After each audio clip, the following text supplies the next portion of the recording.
높은 경쟁률을 뚫고 한 명 혹은 두 명 자리에 들어가는 것은 매우 어려운 싸움이 될 수 있으므로 경영지원만 매달리는 것은 좀 위험할 수 있다는 말씀을 드리고 싶고요.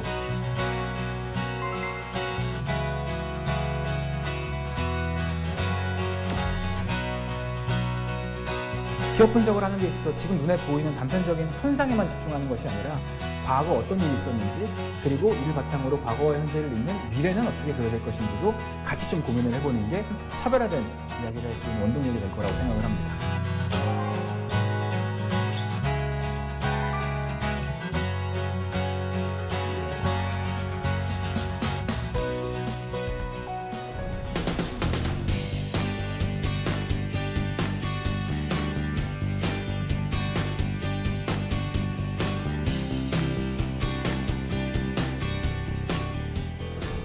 네, 안녕하세요. 경영지원 영업 마케팅과 관련해서 취업 전략을 함께 알아볼 더 빅스터디 마민형 멘토입니다. 반갑습니다.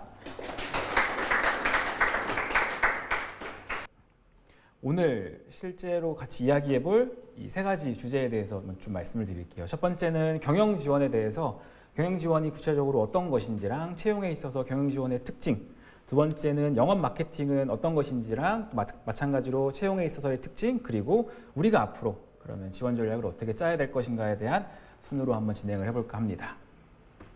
첫 번째 이제 경영 지원인데요.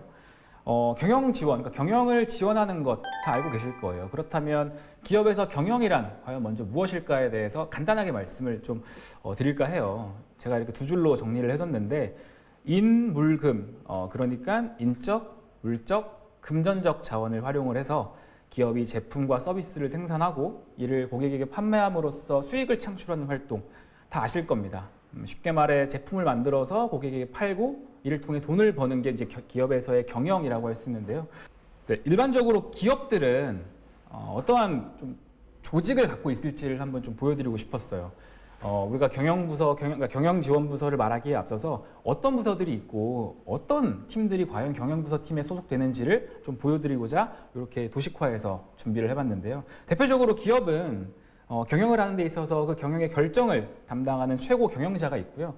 그리고 그 아래에 크게 이렇게 6가지로 부서가 나뉜다고 할 수 있습니다. 뭐 이제 기업의 상황이나 산업의 여건에 맞춰서 부서들이 뭐 합쳐져 있는 경우도 있고 더 세분화되어서 나눠져 있는 경우도 있는데 일반적으로 이렇게 크게 6가지 정도로 구분할 수 있다라고 보시면 될 것 같아요.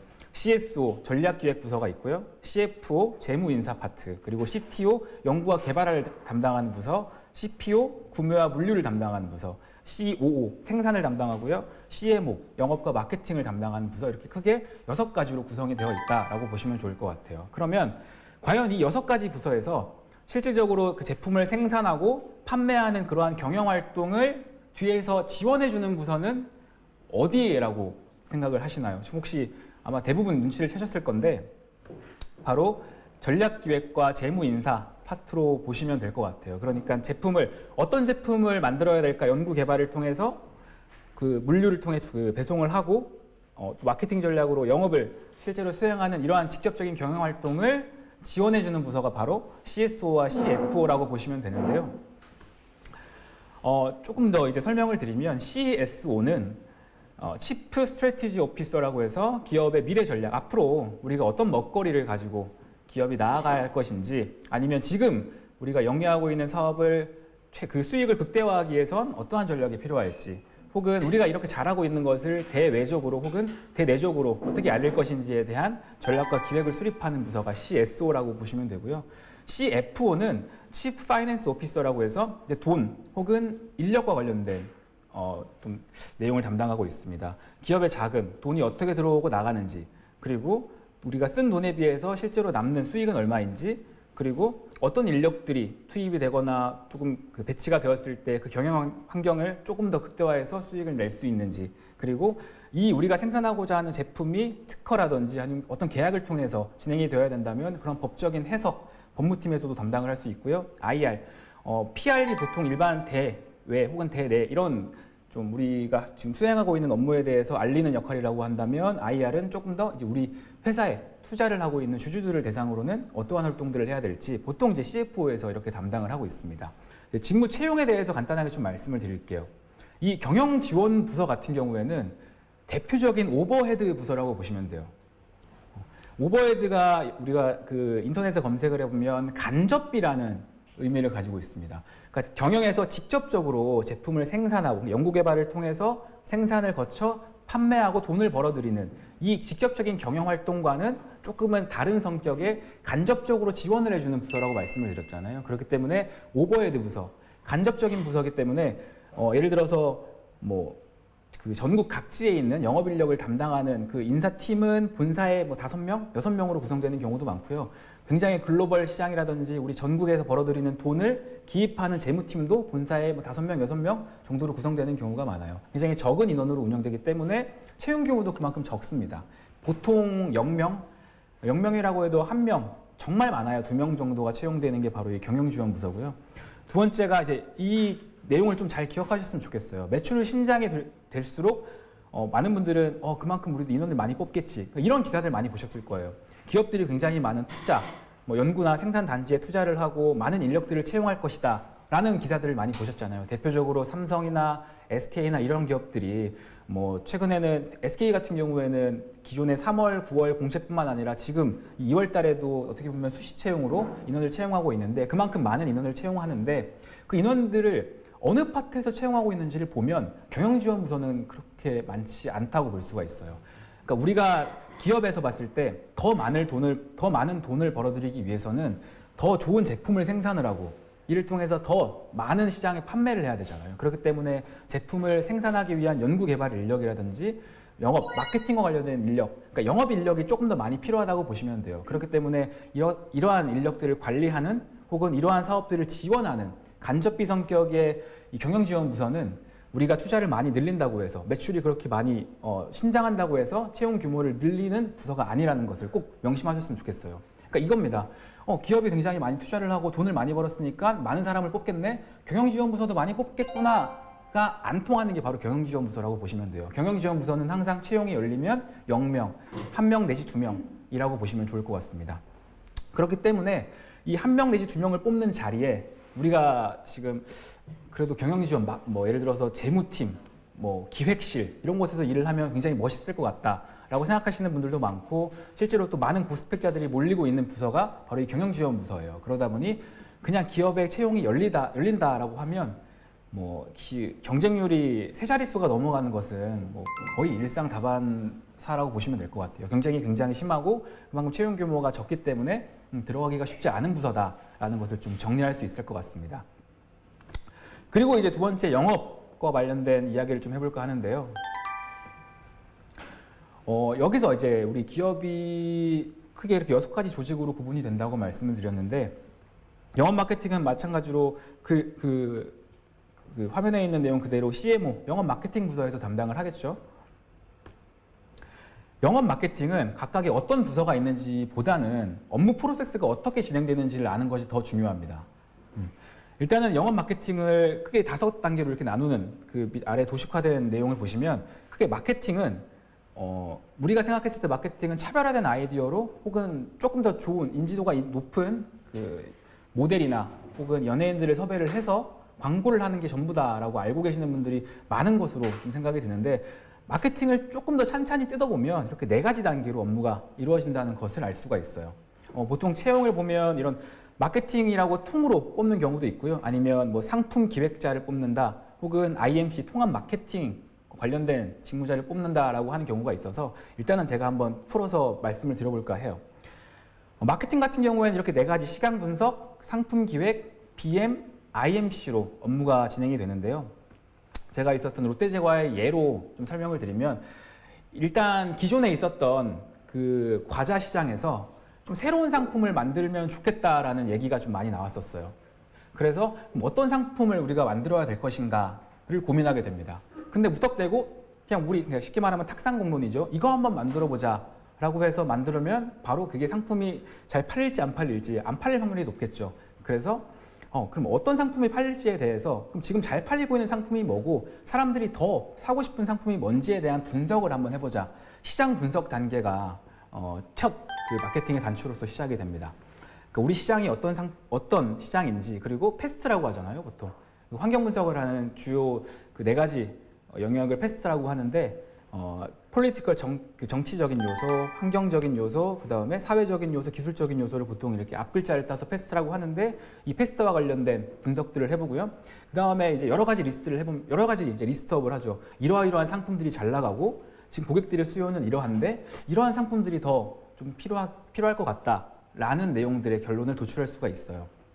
이걸 바탕으로 두 번째 상품 기획 단계에서 야 그럼 어떤 게 잘 팔릴 수 있을지를 한번 고민을 해보자. 그 당시에 저희가 분석했던 것은 시장에서 굉장히 제크나 아니면 에이스처럼 이 비스킷류가 굉장히 잘 팔리고 있다는 것을 발견을 했었고 그리고 그 사람들이 단순히 과자를 이제 그냥 심심풀이로 먹는 것이 아니라 조금 더 건강을 생각해서 먹고자 하는 그런 니즈가 있는 것을 시장 분석을 통해서 저희가 알게 되었었습니다. 그러면 상품 기획자들은 이를 조합해서 어떻게 하면 잘 팔릴 수 있을지에 대한 고민을 하기 시작하는 거예요. 상품 기획자들은 혼자서 일을 하는 것이 아니라 보통 디자인이라든지 연구 개발이라든지 영업부서라든지 많은 유관부서와 함께 일을 하는데 자 우리가 지금 시장 분석 결과 이러한 좀 그 마켓 인텔리전스라고 하는 그 지수 수치들을 우리가 발견할 수 있었다. 이 상황에서 어떤 상품을 신제품으로 개발했을 때 잘 팔릴 수 있을 것인가를 이야기해보자라는 회의를 시작을 하게 됩니다. 그때 당시에 그래서 이 결과 디자인 부서 그리고 뭐 포장, 물류, 생산 그리고 뭐 마케팅, 영업 전부 다 모인 회의에서 나온 결론은 지금은 그 여성분들 20, 30대 고객이 좀 구매력이 굉장히 높은데 이 사람을 겨냥한 이 분들을 겨냥한 건강한 과자를 만들어 보자. 그럼 어떤 건강에도 되게 다양한 카테고리가 있을 텐데 그 당시에 한참 뜨고 있었던 유산균을 활용해 보자라고 얘기를 했어요. 유산균을 활용한 그러니까 유산균 효과를 가진 비스킷 타겟은 20, 30대 여성들 대상으로 한 이런 결론을 상품 기획자가 내려서 실제로 제품을 만들게 됩니다. 그래서 시제품을 생산을 하게 돼요. 그럼 이 제품을 가지고 그 다음 단계인 BM 브랜드 마케팅 부서에서 자, 이 제품이 그 상품 기획 단계에서 팔릴 수 있을 것 같다라는 상품으로 넘어왔는데 자 그럼 더 잘 팔릴 수 있게 하기 위해서 어떤 이름을 지어줄까 혹은 어떤 좀 테마를 갖고 제품을 만들어 볼까라는 생각을 하게 됩니다. 그때 당시에 그래서 BM에서 브랜드 마케팅 팀에서 생각을 한 게 바로 요하이라는 명칭을 붙이게 된 거예요. 시장 분석 단계에서 이러한 분석 마켓 인텔리전스가 있었고 기획자는 유산균과 비스켓을 결합을 했죠. 이 상품을 가지고 브랜드 마케팅 팀이 봤을 때 유산균에 좀 Y가 들어가게끔 Y5랑 좀 유산균이 반갑다 하이 좀 밝게 좀 파란색 포장지를 해서 요하이 제품을 우리가 시장에 출시를 하면 좋지 않을까라는 생각을 브랜드 마케팅 팀에서 하는 겁니다. 여기까지가 좀 이루어졌으면 이제 IMC 통합 마케팅 커뮤니케이션 단계로 넘어가요. 자, IMC 팀은 요하이라는 제품 그리고 유산균이 들어간 비스킷 상품을 가지고 시장에 이제 알려야겠죠. IMC가 바로 여러분들이 생각하는 어떤 광고 채널, 어떤 광고 모델 이런 것들을 생각하는 부서라고 생각하시면 되는데 자, 요하이라는 제품이고 유산균이 들어간 20, 30대 여성들을 겨냥한 과자가 나왔는데 이를 시장에 어떻게 알리면 좋을까? 가장 확실한 방법은 어떻게 보면 TV 광고예요. TV 광고나 아니면 SNS 광고인데 그 당시에 TV 광고, 그러니까 지금처럼 SNS가 조금 덜 발달할 때쯤에는 TV 광고로서 우리가 유산균이고 그리고 좀 앞으로 좀 잘해보자, 성장하자는 의미에서 성장하는 배우를 TV 광고 모델로 삼아야겠다라고 해서 IMC가 첫 모델로 세운 게 바로 김유정이라는 배우예요. 혹시 김유정 배우가 TV에서 유하이 광고를 하신 거 보신 적 있어요? 그 냉장고를 열면 어떤 컨셉이냐면 IMC가 이런 컨셉들을 결정을 합니다. 내가 좀 건강을 생각하고 싶은데 입이 심심해. 과자를 먹고 싶은데 건강까지 챙길 수 있는 그런 과자 없을까 해서 냉장고를 열면 요하이가 있어요. 요하이가 뭐지? 건강을 생각하는 과자 하면서 먹습니다. 그럼 이걸 보고 이제 반응을 우리가 살피겠죠. 사람들이 우리도 건강을 생각해야겠다. 과자, 오케이 사자. 분명히 시장 분석에는 그런 수요가 있을 줄 알고 이렇게까지 상품화를 시켜서 광고까지 내세웠는데 실상 그때 당시에 이제 20대였던 여러분들은 요하이를 많이 구매 안 한 것으로 어떻게 보면 그 시장 조사 결과가 나왔었어요. 그래서 IMC에서는 다시 한번 고민을 해봐요.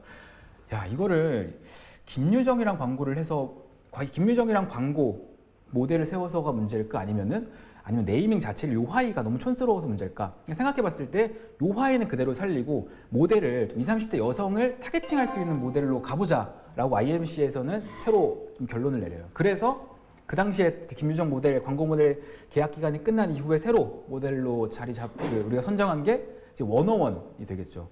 워너원이 나와서 시도 때도 없이 요하이를 막 광고를 하기 시작해요. 그러더니 갑자기 이제 20, 30대 구매력 있는 여성분들이 요하이를 먹을 게 아니라 그냥 워너원 그 광고 표지라든지 그 과자를 구매했을 때 받을 수 있는 브로마이드 이런 것들을 기대하면서 제품을 구매하게 돼요.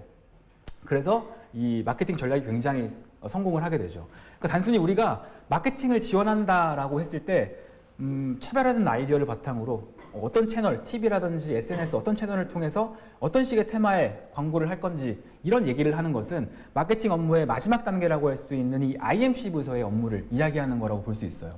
그러니까 우리가 시장 분석, 상품 기획, 브랜드 마케팅, IMC가 제대로 다 그러니까 각각의 기업에 따라서 따로 뜨는 경우가 있어요, 채용이. 그럴 경우에는 타겟팅을 해서 쓰면 되지만 많은 분들이 좀 마케팅 직무가 떴네? 지원을 해야겠다. 차별화된 아이디어를 바탕으로 새로운 광고를 해보겠습니다. 라고만 집중을 하시는데 그때 좀 다르게 생각하셔서 마케팅 프로세스가 이렇게 있다는 것을 알고 같이 좀 접근하셨으면 좋겠어요. 그러니까 자기소개서가 차별화된 아이디어, 나만의 발상, 남들이 생각하지 못하는 것으로만 점철되는 것이 아니라 또 어떤 분야에서는 차별화된 아이디어도 보여주고요. 어떤 분야에서는 내가 어떤 새로 나온 제품이나 아니면 서비스에 대해서 한번 이름을 한번 지어보겠다.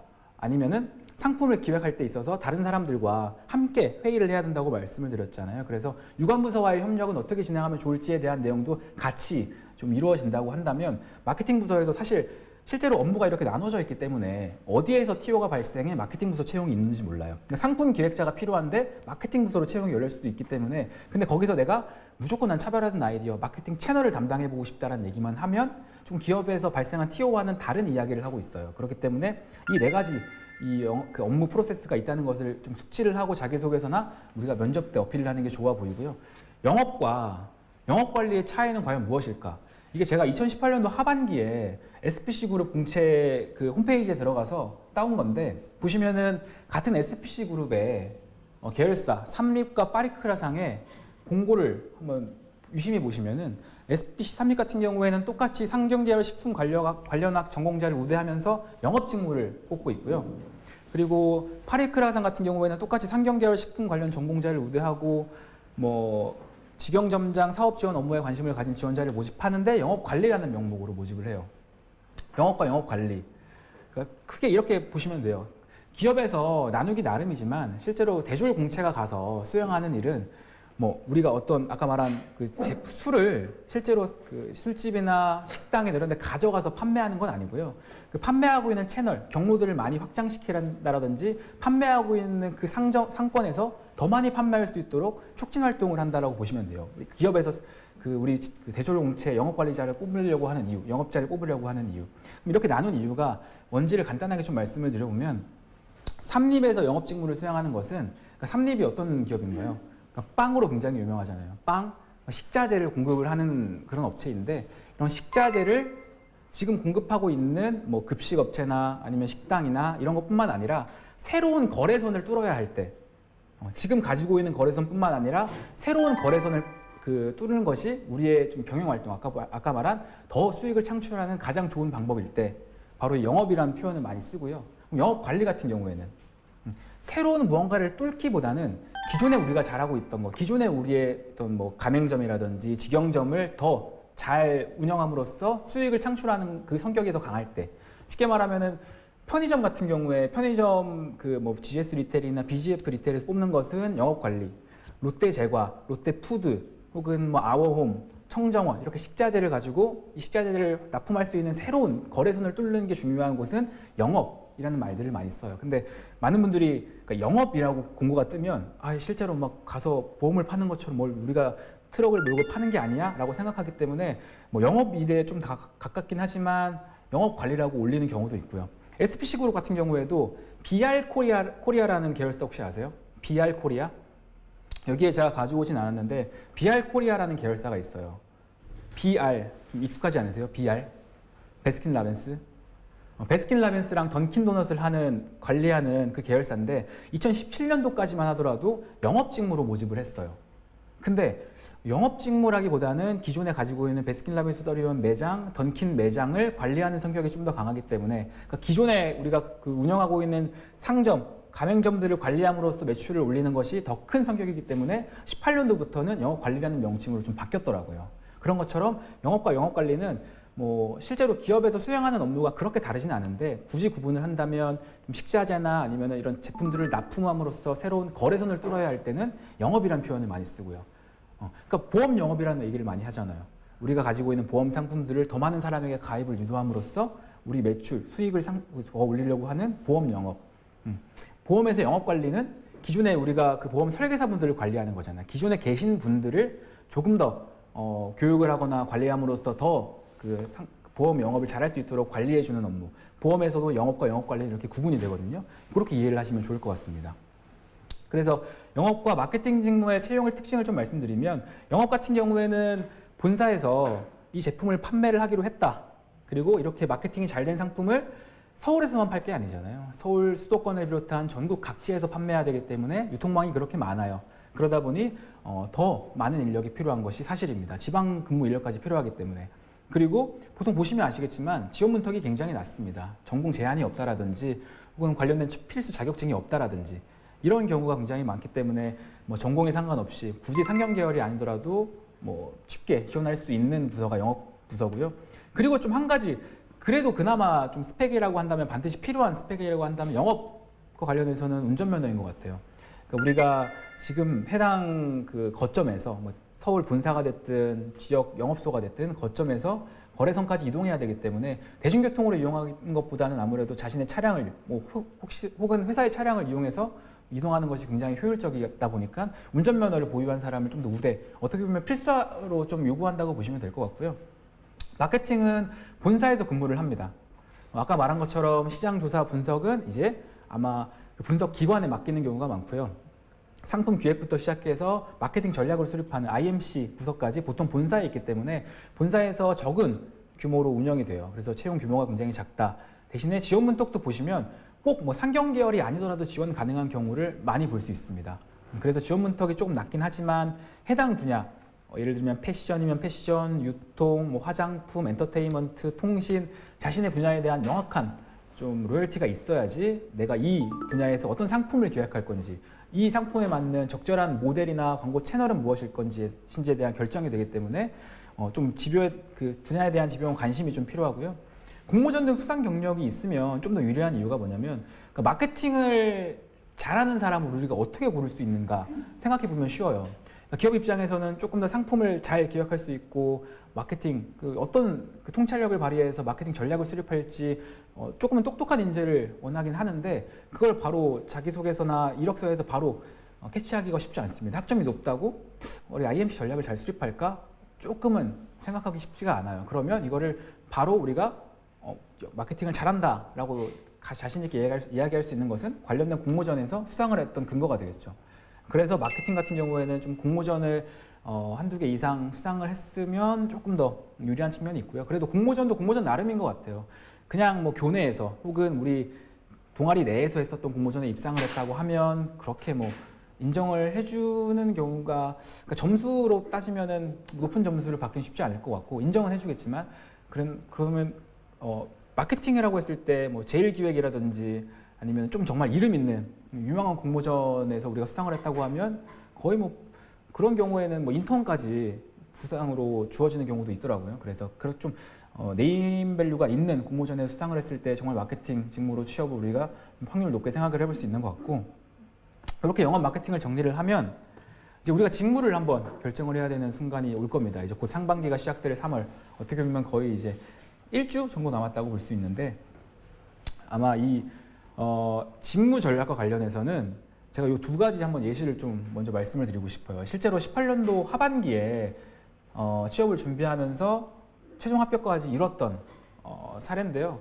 그러니까 남성분 같은 경우에는 한양대 사회학을 전공을 하셨었고 그 당시 그러니까 작년 나이로 치면 28살, 학점은 3.7, 토익은 이렇고 인턴 같은 경우에는 인력개발원에서 한 번, 그리고 중소기업에서 한 번 하셨어요. 그리고 여성분 같은 경우에는 중앙대 이렇게 쭉쭉쭉 스펙이 나와 있고요. 각각 효성과 LG에 취업을 하셨는데 지금 제가 이걸 보여드리는 이유는 이 정도 돼야지 취업을 할 수 있습니다. 특히나 경영지원부서는요 라는 이야기를 좀 해드리기보다는 여러분들이 경쟁해야 될 사람들이 이 정도 수준이다 라고 좀 현실을 보여드리고 싶었어요. 실제로 합격하는 그 사람들의 스펙을 보여드리면서 아 내가 경쟁해야 될 사람들이 실제로 이런 스펙, 이런 경력들을 가지고 있구나. 이에 비해서 나는 지금 무엇이 부족할까? 학점이 부족하면 학점을 더 올려야 되겠고요. 학교는 이미 바꿀 수가 없는 상황인 것 같으니까 아니면 토익이 부족하다고 하면 토익을 이 정도에 맞춰야겠고 자격증을 좀 따볼까 혹은 인턴을 좀 해볼까 이런 생각들을 좀 하셨으면 좋겠다라는 취지에서 보여드렸고요. 너무 겁먹진 않으셨으면 좋겠어요. 근데 만약에 이런 내가 좀 정량적인 스펙은 부족하다 할지라도 관련된 전문 자격증이 있다고 한다면 또 뒤엎을 수 있는 요소들도 충분히 있으니까요. 근데 여기서 제가 말씀드리는 전문 자격증은 아시다시피 회계사, 노무사, 변호사, 변리사 요 정도 급의 자격증이 있다고 한다면 좀 학교나 학점이나 어학 수준이 낮다고 할지라도 이를 뒤집을 수 있는 전문 능력이 있음이 확보가 되는 것이기 때문에 조금은 도전을 할 수 있다라고 말씀을 드리고 싶어요. 그러면 그렇기 때문에 경영지원 직무만 매달리는 것은 좀 위험할 수가 있다라는 말씀을 드리고 싶어요. 앞서 보여드렸던 두 사례처럼 우리가 경쟁해야 될 사람들은 솔직히 말해서 스펙이 높은 분들인 경우가 굉장히 많습니다. 혹은 뭐 해외대 출신이거나 아니면 스펙은 낮다고 할지라도 실제 조금 작은 기업체에서 실무를 좀 몇 년간 수행해 보신 분들이 자신의 커리어를 좀 더 업그레이드 시키고자 이런 대기업이나 중견기업에 지원하는 경우가 굉장히 많아요. 그렇기 때문에 실제로 우리가 경쟁을 해야 되는 분들의 수준이 높다. 그래서 그런 그 높은 경쟁률을 뚫고 그 한 명 혹은 두 명 자리에 들어가는 것은 매우 어려운 싸움이 될 수 있으므로 경영지원을 노리는 자체가 문제라기보다는 경영지원만 매달리는 것은 좀 위험할 수 있다는 말씀을 드리고 싶고요. 입사 후에 보직 변경 가능성이 충분히 열려 있습니다. 저 같은 경우에도 영업으로 처음에 시작을 했다가 회계, 저 같은 경우에는 관리회계를 담당을 했었거든요. 관리회계 쪽으로 그렇게 방향을 트는 경우도 충분히 많이 봤으니까요. 너무 처음부터 경영지원에만 매달리지 않았으면 좋겠고요. 두 번째는 경영지원으로 통합 공고가 올라왔을 때 지원 분야를 특정하자. 이제 내가 생각했을 때 이 기업에서만큼은 내가 경영지원을 해야겠다라는 확신이 들면 이제 지원을 하겠죠. 근데 실제로 기업에서 경영지원부서 우리가 아까 그 두 가지 파트로 6가지 부서를 알아봤듯이 정말 다양한 부서들이 포진이 되어 있어요. 그러면 실제로 우리가 해당 부서, 특정 한 가지의 부서에서 들어가서 일을 수행하게 될 것인데 경영지원이라고 하는 것은 이 경영이 잘 이루어질 수 있게끔 지원하는 이 모든 부서를 일컫는 말인데 기업에서 채용 공고가 떴을 때 직무가 경영지원으로 떠 있다? 그러면 우리가 그냥 단순히 저는 꼼꼼하게 회사의 경영활동이 제대로 이루어질 수 있도록 지원하고 싶습니다라는 지원 동기가 혹은 뭐 역량이라든지 자기소개서 내용이 나와서는 조금은 로열티가 떨어져 보이고요. 내가 지원하는 분야가 아까 말한 그 경영지원 파트 내에서의 세부 부서, 재무면 재무, 혹은 IR이면 IR, 사업기획이면 사업기획, 정확하게 타겟팅을 한 자기소개서가 나와야 될 거예요. 그래야지 이 친구가 어디에 강점이 있구나라는 게 보이지. 그러니까 재무나 인사나 전략 경영이나 아니면 사업 기획이라든지 아니면 뭐 경영 혁신이라든지 홍보 각각 다 요구하는 역량과 수행하는 업무가 다를 건데 그냥 경영 지원을 열심히 해서 꼼꼼하게 수행해서 우리가 돈을 잘 벌 수 있도록 도와드릴게요라는 식의 자기소개서라고 한다면 그걸 받아들이는 인사 담당자 입장에서는 그래서 뭘 어떻게 지원을 잘할 거야 라는 궁금증이 해결이 되지 않아요. 그렇기 때문에 내가 지원하는 경영 지원 내의 명확한 부서를 타겟팅해서 지원하는 전략이 굉장히 중요해 보이고요. 영업 직무 같은 경우에는 아까 말씀드렸다시피 내가 지원하는 업종이나 영업을 수행해야 되는 대상에 대한 분석을 좀 더 잘하는 게 굉장히 중요해 보이고요. 마케팅도 여러분 자기소개서를 너무 차별화된 아이디어, 남들과 다른 발상으로만 좀 처음부터 끝까지 쓰시지 않는 게 굉장히 좀 중요해 보입니다. 마케팅 업무 프로세스에 대한 이해도 좀 보여주시고요. 그리고 단순히 IMC뿐만 아니라 브랜딩이나 아니면은 뭐 상품 기획자라든지 시장 분석을 어떻게 하는 게 좀 좋을 것 같다라는 좀 이렇게 프로세스 전반에 관련된 이야기를 좀 해주면 더 좋을 것 같고요. 그래도 항상 입사 후 포부나 아니면 내가 그래도 그 중에서 가장 자신 있는 분야는 무엇이다 라는 얘기가 나오는 게 가장 좋겠죠. 좀 결론적으로 말씀을 드리면 여러분들이 직무 전략을 세우는 데 있어서 경영 지원을 내가 만약에 상경계고 혹은 뭐 재무나 회계 아니면 인사 아니면은 뭐 조직 관리 이와 관련해서 전공 수업을 좀 많이 듣고 학점도 높다라고 생각이 드시는 분들은 경영 지원을 쓰셔야죠. 경영 지원을 써도 돼. 경영 지원만 쓰는 것은 확률을 조금 더 올릴 수 있는 방법을 내가 스스로 좀 차버리는 격이다라는 말씀을 드리고 싶어요. 그렇기 때문에 경영 지원을 쓰면서 영업 직무를 꼭 병행하는 그런 여러분들의 2019년도 그 취업 전략이 됐으면 좋겠고요. 마지막으로 말씀드리면 아까 제가 그 예시로 말씀드린 그 효성, LG, 남성분, 여성분도 경영 지원을 물론 쓰긴 썼지만 그 추가적으로 영업 관련된 직무도 계속 도전을 했었거든요. 그래서 영업 분야에서 뭐 면접도 많이 갔다 오고 혹은 뭐 자기소개서를 쓰면서 재무만 썼을 때 알 수 없었던 내용들을 한번 다시 적용을 시켜보고 혹은 뭐 인사만 썼을 때 알 수 없었던 요소들을 또 써보고 이런 경험들이 이런 과정들이 있었기 때문에 뭐 제가 생각했을 때는 경영 지원에 합격할 수 있지 않았나라는 생각이 듭니다. 그래서 경영 지원에만 너무 매달리기보다는 조금은 영업도 같이 지원하는 그런 여러분들 이번 19년도 취업 전략 수립했으면 좋겠습니다. 제가 항상 그 예시로 드는 건데 한국전력이라는 기업을 분석한다라고 가정을 해봅시다. 한국전력이에요. 한국전력이 지금 어떻게 해서 경영활동을 하고 있죠? 경영활동이란 제품이나 서비스를 공급하고 그러니까 판매하고 이를 통해 수익을 거둬들이는 거라고 말씀을 아까 처음에 드렸는데 한국전력은 어떻게 해서 수익을 벌어들이고 있는지를 보면 이 전기를 공급함으로써 여러분들이 지금 일상생활에서 쉽게 쓸 수 있는 전기를 공급하고 전기 요금을 가지고 한국전력이 수익을 거두고 있습니다. 그러면 이런 한국전력이 지금까지의 이 전기를 제대로 공급할 수 있었던 이 원동력은 과거에 뭐 발전소를 지었다라든지 전신주를 세워서 각 가정, 각 몇만 가구가 되는 그 호에 가정을 그 전기를 공급할 수 있게끔 쉽게 말하면 전기줄, 전기선을 이렇게 다 연결을 해놨을 거예요. 그러면 이러한 기반들이 있었기 때문에 지금 우리가 이렇게 쉽게 전기를 활용할 수 있는 것이고 그러면 이게 앞으로 2030년, 40년도에도 전기만 공급해서 한국전력이 경영활동, 돈을 벌어들일 것인가까지 고민을 해보는 게 기업 분석의 그 완성이라고 보시면 될 것 같아요. 즉 실제로 지금 수행하고 있는 업무를 바탕으로 이 일이 있기까지의 과거 단계에서의 사업, 그 기업의 모습 그리고 과거와 현재를 이어서 앞으로 한전이 그려나갈, 그러니까 기업이 그려나갈 미래의 모습까지 전망해보는 게 기업 분석이라고 생각하시면 되는데 그럼 조금 더 추가적으로 2030년에는 한전이 지금처럼 전기만 공급해서 돈을 벌 것인가에 대한 고민도 해보면 돼요. 어떻게 생각하세요? 지금 사회가 어떻게 변하고 있죠? 쉽게 우리가 알 수 있는 그런 이슈들, 트렌드, 4차 산업, AI, 5G, 빅데이터, 뭐 인공지능, 뭐 자율주행 자동차 엄청 많잖아요. 그럼 이런 이슈들이 굉장히 많은데 이런 이슈들 산업은 굉장히 빠르게 변화할 거고 그러면 그 변화한 모습 속에 2030년에도 한국전력은 전기만 공급할 것인가에 대한 고민을 여러분들은 하시면 됩니다. 그게 남들과 다른 나만의 기업 분석을 할 수 있는 여러분들의 무기가 될 거예요. 조금 더 이제 가이드를 드리고자 힌트를 드리면 지금 빅데이터라는 게 굉장히 이슈잖아요. 빅데이터가 뭔지는 다 아실 겁니다. 굉장히 방대한 데이터를 바탕으로 새로운 조금 수익 창출 모델을 생각한다라든지 우리가 미처 발견하지 못했었던 기회 요인을 좀 찾아내는 거라고 볼 수 있는데 실제 지금 그 한국전력에서 생각하고 있는 게 뭐냐면 이런 빅데이터를 누구보다 잘 수집할 수 있는 한국전력이 이를 활용한 새로운 사업 모델을 만들어 보자가 지금 한국전력이 미래를 그리고 있는 전망하는 모습이거든요. 빅데이터를 한국전력이 어떻게 수집하는가 하면 말씀드렸지만 지금 우리 각 가정, 상가에 전기가 많이 들어오고 있잖아요. 전기를 쓰고 있네, 안 쓰고 있네라는 데이터를 실시간으로 확보를 할 수 있는 힘이 있습니다. 이게 지금 한국전력이 생각하고 있는 빅데이터를 우리가 가질 수 있겠다. 그럼 여기서 이걸 활용해서 2030년도에는 어떤 사업 모델까지 구축할 수 있을까 고민해 보면 그런 거예요. 우리가 예를 들어서 공휴일에 몸이 안 좋아서 약국을 찾아야 할 때 그럴 때 어떻게 찾습니까? 지금은 보통 공휴일에는 약국이 열지 않기 때문에 주중에 여는 약국들을 찾아서 인터넷 검색을 하잖아요. 근데 그러한 거 인터넷 검색해서 부정확한 자료들 많잖아. 그런 경우에 우리 한전한테 물어봐. 어떻게?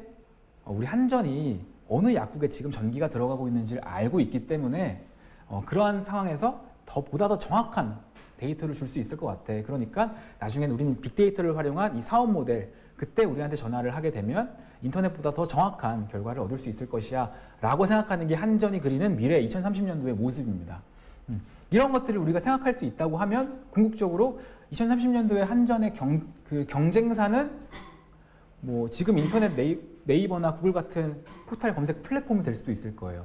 이런 얘기까지 파생되어서 이야기할 수 있기 때문에 기업 분석을 하는 데 있어서 지금 눈에 보이는 단편적인 현상에만 집중하는 것이 아니라 과거 어떤 일이 있었는지 그리고 이를 바탕으로 과거와 현재를 잇는 미래는 어떻게 그려질 것인지도 같이 좀 고민을 해보는 게 조금 더 여러분만의 나중에 기업의 자기소개서를 작성하든 면접 때 이야기를 하든 차별화된 이야기를 할 수 있는 원동력이 될 거라고 생각을 합니다.